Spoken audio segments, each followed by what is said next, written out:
یہ کہتے ہیں کہ ہمارے مجتہدین اختلاف بہت ہوتا ہے. ارے تو جن چیزوں میں اتفاق ہے وہ کون سا قوم مان لیتی؟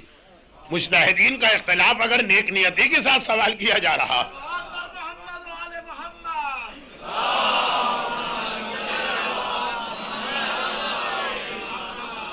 اب میں بڑائی کی نیت سے تو نہیں کہہ رہا ہوں، لیکن یہ سوالات کے جواب اتنے واضح ہیں کہ مجھے زبانی یاد ہے.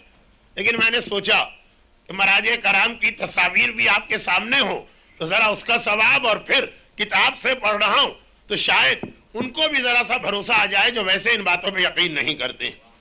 اور پھر وہی جملہ میں کہہ رہا ہوں کہ دیکھیے یہ سوالات ایسے کہ اس میں تمام مراجع کا اتفاق.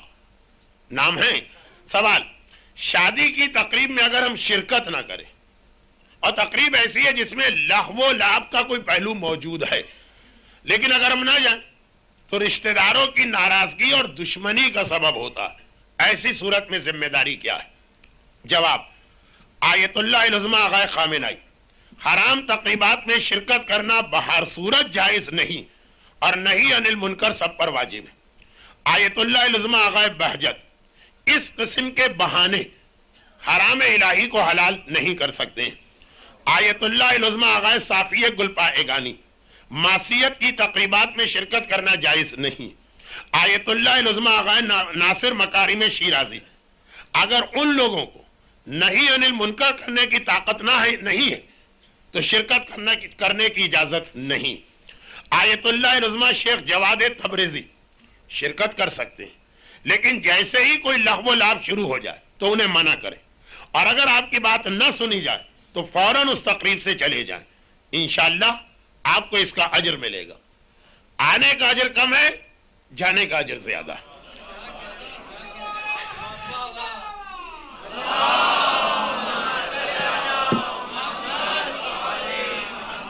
آیت اللہ العظمہ آغا سیستانی: اگر حرام میں مبتلا ہو رہے ہوں تو جائز نہیں.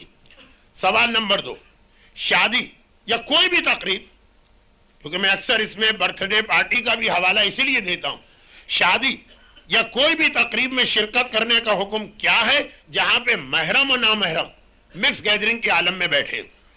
اور کیا والدین کا اپنے بچوں کو اجازت دینا کیا حکم رکھتا ہے؟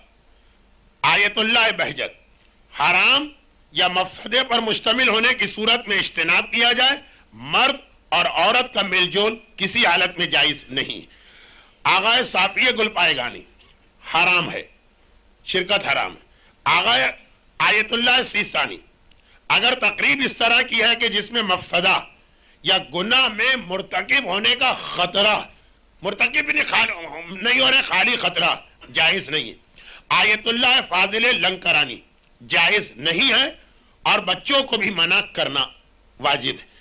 آیت اللہ تبریزی شیخ جواد تبریزی: زعیم حوزہ علمیہ قم مقدسہ: اگر مرد اور عورت کا اس طرح مکس گیدرنگ کے ساتھ مل جول کسی حرام کے ارتکاب کا سبب بنے، یا ذرا سی لذت یا شہوت پیدا ہونے کا امکان ہو تو جائز نہیں.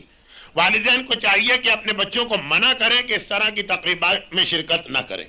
آیت اللہ مکارم شیرازی: سوال میں جو تقریب پوچھی گئی یہ اسلامی تقریب نہیں ہے، بلکہ اس سے گناہ میں آلودہ ہونے کا سبب ہو رہا ہے، اس لیے اس میں شرکت کرنا حرام ہے.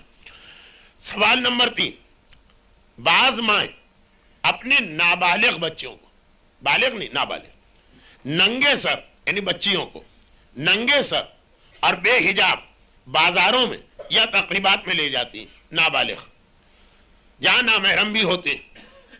آپ سے گزارش یہ ہے کہ اس سلسلے میں حکم اسلامی بتائیے.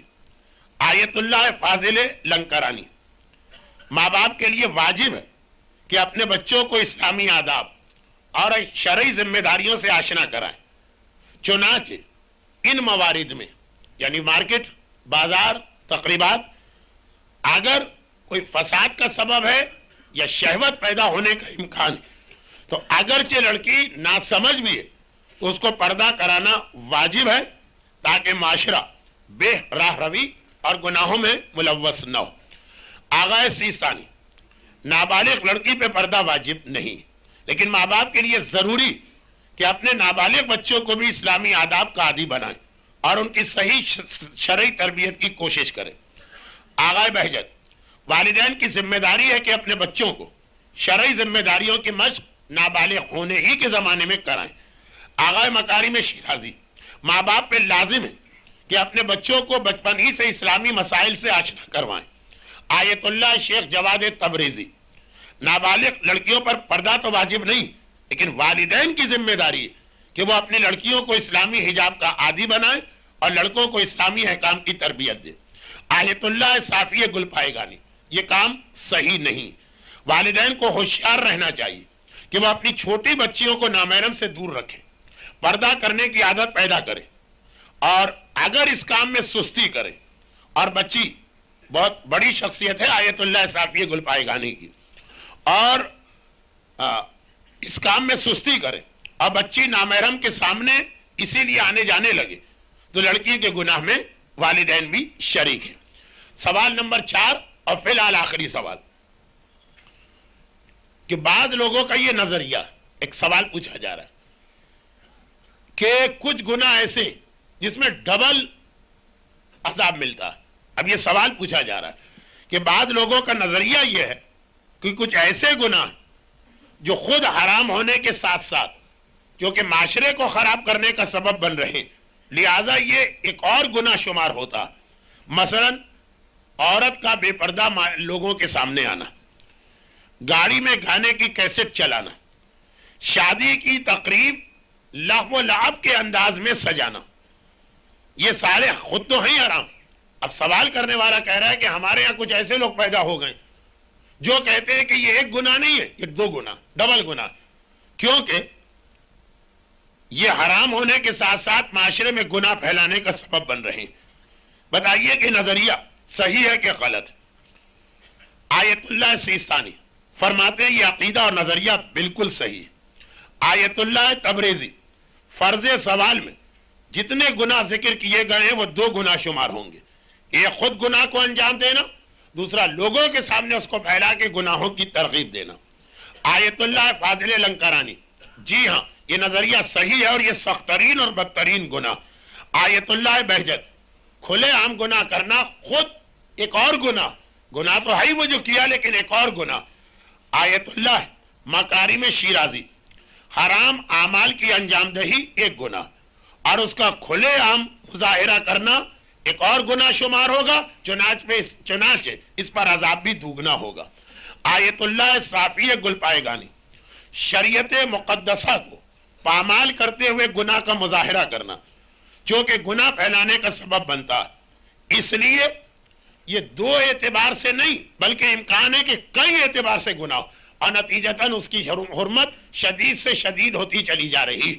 اب دیکھیے جی ہمارے مراجع تو آپس میں لڑتے ہی رہتے، جی ان میں تو اختلاف ہی ہوتا، کس کی بات مانے کس کی بات نہ مانے، سارے مراجع، اور یہ ایک سے ایک اتنے عظیم نام ہیں کہ باشعور علم رکھنے والا ان کی عظمتوں کو جانتا، لیکن باقی عوام کے لیے اتنا کہہ دوں کہ یہ اسی کیٹیگری میں آتے ہیں جو میں نے 2 دن پہلے ایک جملہ عرض کیا کہ یہ وہ ہمارے علماء کہ دوسروں کو ایسے امام بھی پوری تاریخ میں نہیں ملے جیسے ہمارے یہ علماء اور مراجع، جن کے چہرے پہ نگاہ ڈالنا بھی عبادت میں شمار کیا گیا۔